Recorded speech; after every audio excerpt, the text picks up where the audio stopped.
Hostia, me ha asustado, coño. Mira qué picha tiene.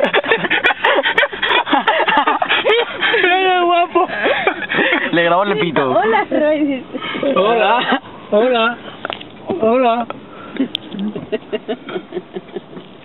Ve, Manolo, despacio. Qué guapo, ¿eh? Mira qué cara. Mira, Mira, este aquí también, sí, aquí digo, ¿quién hay? Están por todos los sitios. Y tú querías tener la ventanilla abierta, tonto. Qué guapo. Y no se va, ¿eh? Está mirando lo que llevamos. ¿Eh? Mira la manita.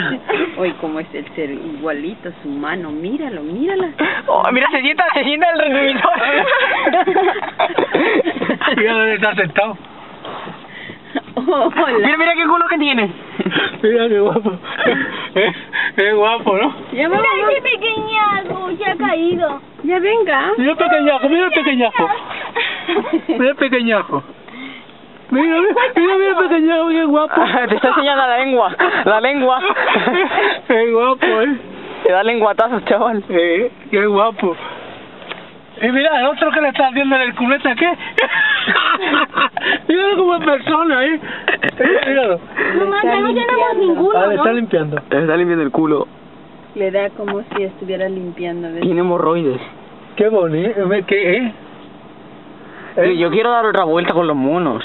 Qué guapo, Mamá, ya no tenemos ningún mono. Ha dicho que podemos entrar otra vez. Pues damos la vuelta hasta las 4, dice que puede estar dando Mira, vueltas. ¿qué es eso ahora que viene? Tío, ¿has visto el que se había sentado en el retrovisor aquí, Sí. Estaba mirando toda vez. Se quería quedar ahí. Qué Mamá, guapo, ¿por qué se acercan? Porque le piensas, son gente que Comida quieren comida a lo mejor. Seguro que si le das un plátano, bueno, es que te lo quitan todo.